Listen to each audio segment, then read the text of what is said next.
眼睛睛看天下，眨眨眼不皱眉。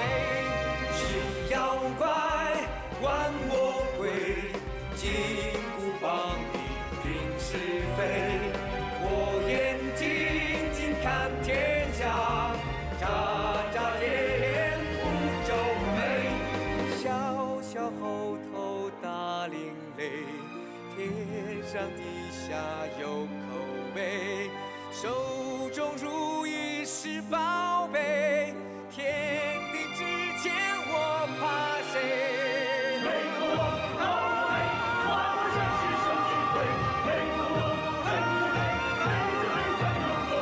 天地之间我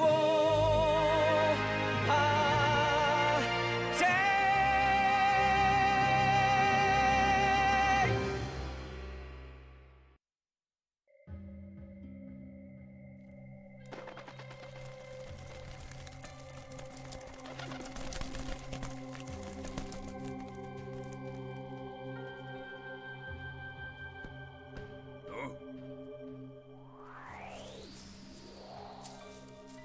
？Teka, bakit hindi pa siya dumarating? Maghintay lang muna tayo.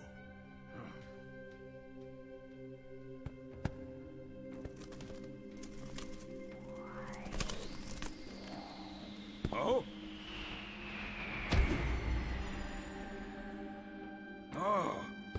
Ayos, nandito ka na. Panginoon, narito na po ako.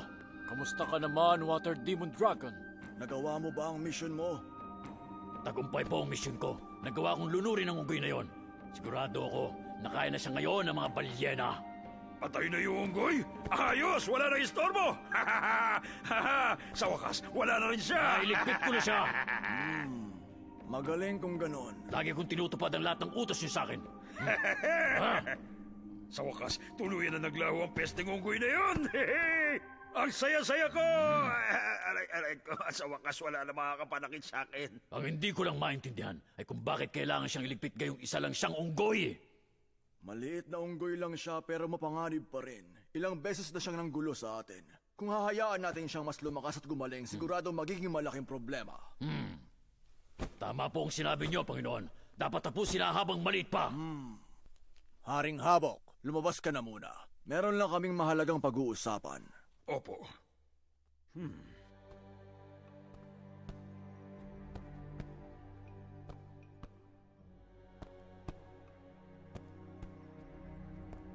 Lumuhod ka ngayon sa harapan ko. Ha? Lumuhod ka! Oo. Alam mo ba kung bakit kita pinarurusahan? Hindi mo ba talaga alam kung bakit? Napakawalang kwenta mo talaga. Naiintindihan ko po. Pero ano po bang mali sa ginawa ko? Dapat mong tanungin ang sarili mo. Pero Panginoon, talaga bang nasa dagat ang mahiwag ng sandata? Matagal ko na yung hinahanap, pero hindi ko talaga makita kahit anong gawin ko. Maghanap ka pa. Nandun lang ang mahiwagang sandata. Mabuti na lang nagtagumpay ka. Kung hindi binawi ko ng kapangyarihan mo at babalik ka sa tunay mong anyo. Pasensya na po. Huwag po kayong magalit. Importanteng mapasa kamay ko ang kayamanang yun. Sa'yo ko yun pinapahanap dahil may tiwala ako sa'yo. Pero binigo mo na naman ako. Ang tagal ko nang pinapahanap yun sa'yo. Pero hanggang ngayon wala ka pa rin makita. Ano bang problema mo? Patawarin niyo po ako. Ngayon naman tungkol sa bundok Huagwo. Dapat ko yung masakop at maangkin. At malapit na yung matupad ngayong meron na akong nakuhang alagad. Pero kung hindi mo mahanap ang mahiwagang sandata, masisira ang lahat ng plano ko. Hindi kita mapapatawad!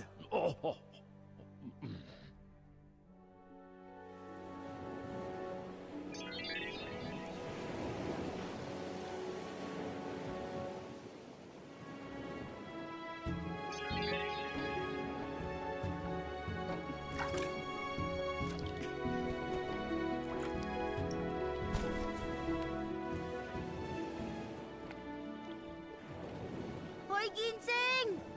Nasaan ka na? Ginseng! Nasaan ka?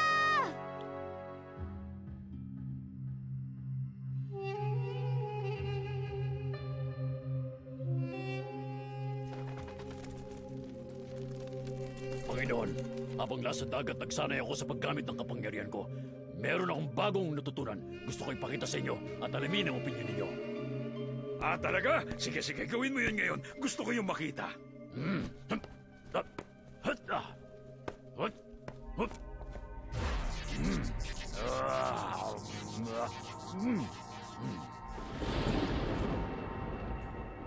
Aba, ibang klase nga ang kapangyarihan niya.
Sa totoo lang, walang kwenta lahat. Puro pagpapasikat ang ginawa mo at walang pakinabang. Pawang mga ilusyon lang para linlangin ang mga mortal. Ang tagal mo na nagsasanay pero yun lang ang kaya mong gawin? Ha? Lalo ko pa pong pagbubutihan. Ha! Basura! Sa susunod, gawin mo namang mas may pakinabang ang oras mo. Pagbubutihan ko po. Pangako po yan. Kung ganon, bakit hindi ka pa kumilos at simula mag-ensayo? Sige, Panginoon. Tutuloy na po ako. Pangako, hindi ko na kayo bibigyan sa pagkakataong ito. Sisikapin kong makita ang pinahahanap ninyo.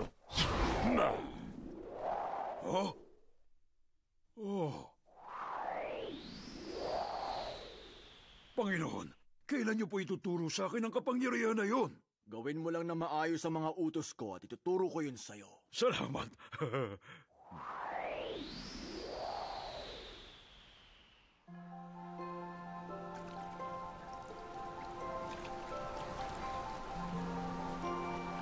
Hoy, Ginseng! Nasaan ka na? Magpakita ka! Matungunggoy! Ikaw ba talaga yan? Tito! Natutuwa ako makita ka!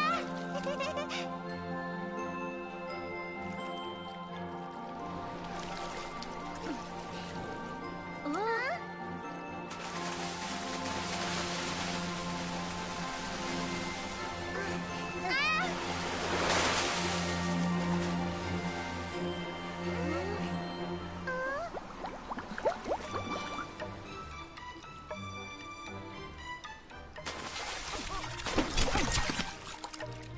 Isa akong prinsipe at nagmamadali ako. Bakit ba bigla niyo na lang akong binangga?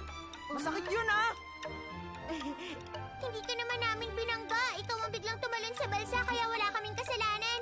At isa pa, napakalawak ng dagat. Pwede ka lumangoy kahit saan pero pinili mo sumampa dito. Pasensya na kayo. Nagmamadali ako eh. Ha? Bakit ka nagmamadali? Meron bang humahabol sa'yo? Mahabang kwento eh. Alam ko na. Malamang magnanakaw ka. Ikwento mo. Gusto kong malaman ang dahilan. Mahirap ipaliwanag. Kailangan ko nang makaalis. Kundi mapapahamak din kayo. Ha? Talaga? Ayaw namin madamay sa problema mo. Tayo na, Batunggoy. Umalis na tayo. Ah, naku! Nandito na sila!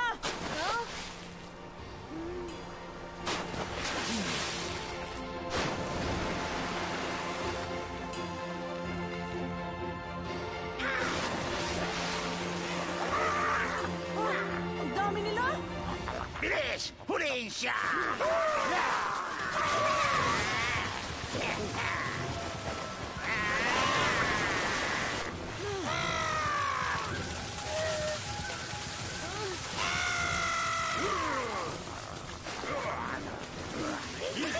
Sige, habol! Habol, mga pangit! Yahoo! Ano ba kayo? Bilisan niyo ang pagkilos! Babangga tayo sa kanila!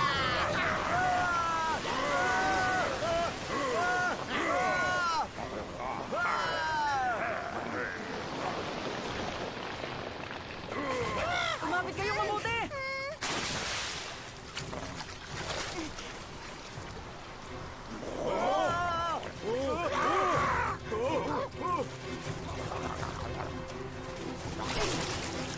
Ha? Bilis! Kilos si Gante Buwita! Huliin sila! Dali! Sugod! Naku po, hinahabol pa rin tayo! Iliko mo sa kaliwa! Muntik na! Munting dragon! Meron ako naisip, ikutan natin sila. Ayos ba? Sige!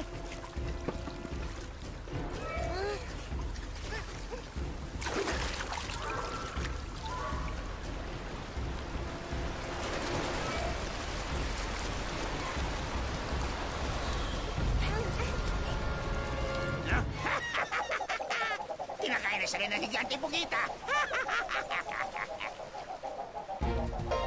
Uy, tingnan mo ba itong unggoy? Nagkabuhol-buhol na ang galamay niya. Ha? Ano nangyari?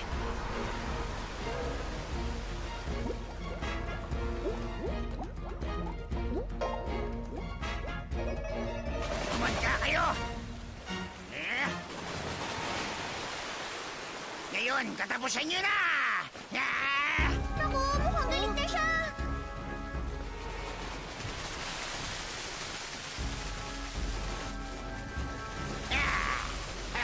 Wala na kayong kawala ngayon! Etong sa'yo! Sige, lumapit ka!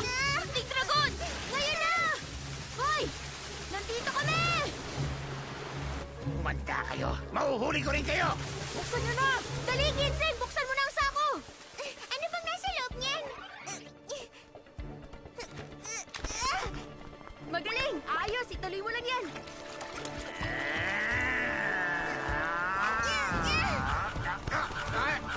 O, heto pa! Tanggapin nyo! Napuruhan mo siya!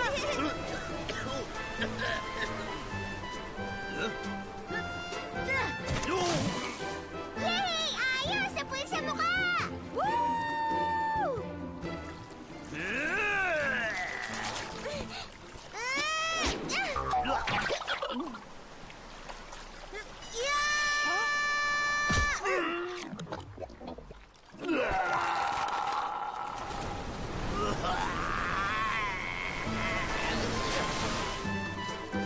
Talagang ang tapang niya! Oo, syempre naman! Yay!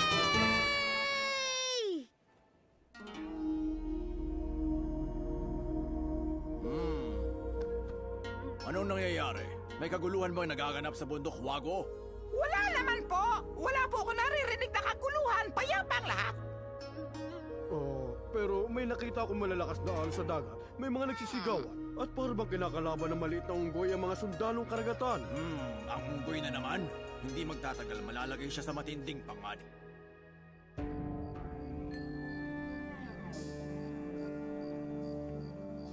Kamahalan, malalim na ang gabi. Kailangan niyo na pong magpahinga. Alam ko, pero nag-aalala na ako kay Batong Onggoy. Magpahinga na po kayo, kamahalan. Sana naman ay nakarating na si Batong Onggoy sa destinasyon niya. Lalo na palapit ang loob ng hari kay Batong Onggoy mula nang umalis siya. Tumigil na kayong dalawa. Hindi nakakatulong yan. Kamahalan, matatag siya at matalino. Sigurado kung makakarating siya, makakabalik ng ligtas.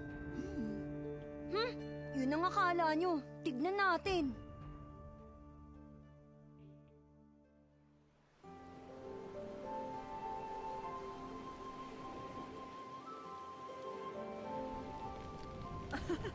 Masaya talaga ako ngayong araw. Natatawa ako pag naaalala ko ang itsura ng kalaban. Akala niya sobrang lakas na niya. Buti na lang natalo natin siya at ang mga tauhan niya. Ang hilig niya kasing sigawan at maliitin ang lahat. Akala ko nung una malakas siya, pero hindi pala, puro lang siya forma. Kapag nalaman to ng hari, siguradong mapaparusahan siya at mapapahiya. Sinong hari? Sino pa? Eh di, walang iba kundi ang ama ko. Meron din akong 2 kuya. Tinatawag namin siyang Hari kasi yun ang gusto niya. Teka sandali, ibig mo bang sabihin ikaw ang... Ah, siya nga pala. Nalimutan ko sabihin sa inyo. Sa dagat ako nakatira. Nandun ang Dragon Palace. Nandun din ang ama ko, ang Dragon Emperor. Ako ang bunso niyang anak, ang pangatlong prinsipe. Teka muna, nalilito ako. Kung anak ka ng hari, ba't hinahabol ka ng grupo ng Shokoy na yun? Hindi ba tauhan sila ng ama mo?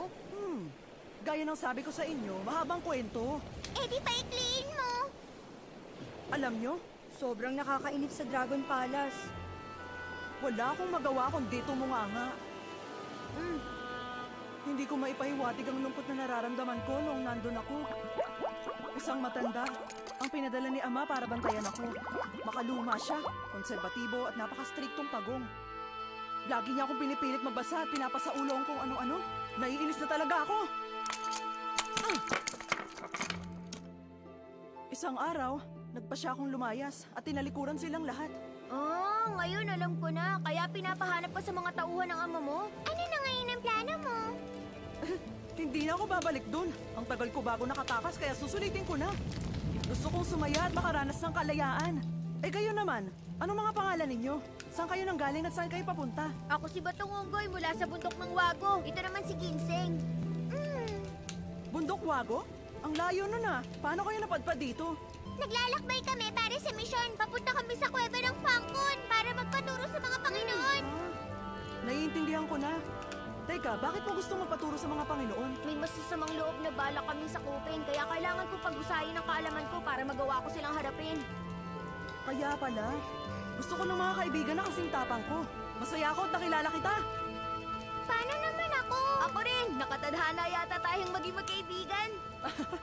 Naghahanap nga ako ng mapaglilibangan eh. Sasama ako sa inyo. Gusto ko ring matuto at makinig sa payo ng mga Panginoon. Oo naman. Walang problema. Pero hindi ko kasi alam kung paano yun puntahan mula rito. Pwede ko kayong tulungan. May narinig akong isang lugar na kung tawagin ay Kuweba ng Fangkun. May nakatira doon na makapangyarihang monghe. Ang mabuti pa, puntahan natin siya at tanungin siya ng direkta. Ayos yan! Bukas tayo pumunta. Hindi na ako makapaghintay na makaharap siya. Sige, magandang plano yan! Ayos! Magtulungan tayong dalawa! Sangayon ako!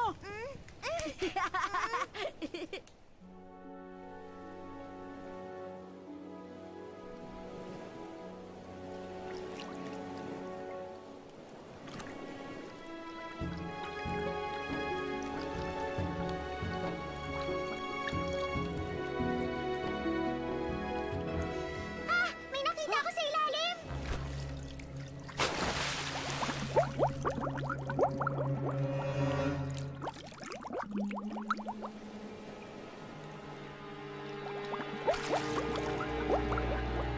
Uy, Ginseng, sigurado ka bang may nakita ka?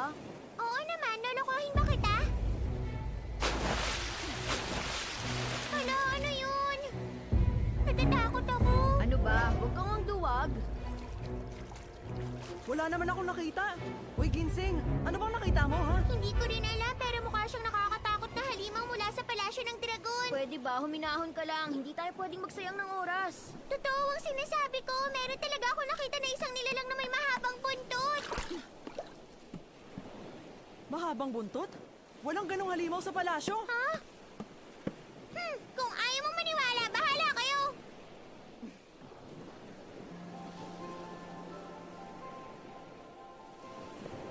Kutob ko, mali ang direksyon na tinatahak natin. Kalma ka lang. Alam ko ang daan. Mabuti kung ganun. Siguraduhin niyo lang na hindi tayo maliligaw. Aray ko, Ginseng, ano na namang ginagawa mo? Muntik na ako malaglag. Kasalanan niya. Niyugyug niya kasi yung balsa eh. Napakapit ako sa balbas niya. Umamin ka. Ano pa talagang problema? Anong problema? Wala naman ah. Parang alam ko na. Nagsaselos siya kasi ako ang bago mong kaibigan.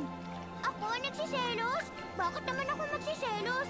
Pero ang totoo, mula nang dumating ang isang to, palagi na lang siya ang kinakausap mo. Hindi mo na ako pinapansin. Paano naman ako hindi magtatampo, Batong Onggoy? Pasensya ka na, hindi ko yung sinasadya. Sa susunod na hindi mo ako pansinin, iiwan kita at babalik na ako sa bundok ng Wago. Oo na, sige na. Magkaibigan tayong 3, Ginseng. Ikaw ang pinakamatalik kong kaibigan. Ang dami na nating pinagdaanan at hindi ko yun makakalimutan. Totoo ba yan, ha? Siyempre naman! Yan ang kilala ko pa itong unggoy!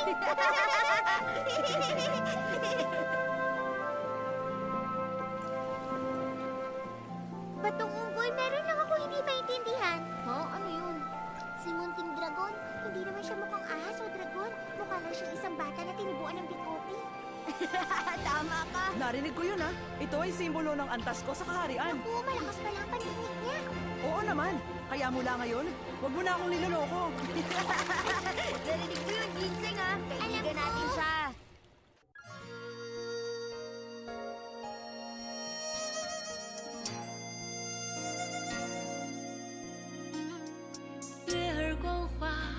谁收？